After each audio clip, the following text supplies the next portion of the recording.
Action. Ang kapal naman ng mukha mo, magpakita ka dito. Oo nga. Ikaw ang may kasalanan kung bakit namatay ang papa mo.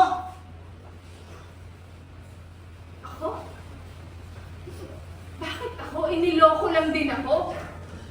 Kaya siya inatake. Dahil sa mga video na pinakalat mo. Hindi ko rin naman ginusto yung nangyari. Dapat kasi yung mga problema sa pamilya, hindi mo na binabalangga o kinikwento sa iba. Hindi mo na binigyan ng kahihiyan ng nanay mo. Kahihiyan ng mama ko? Eh, paano naman yung kahihiyan ko, ha? Paano naman ako?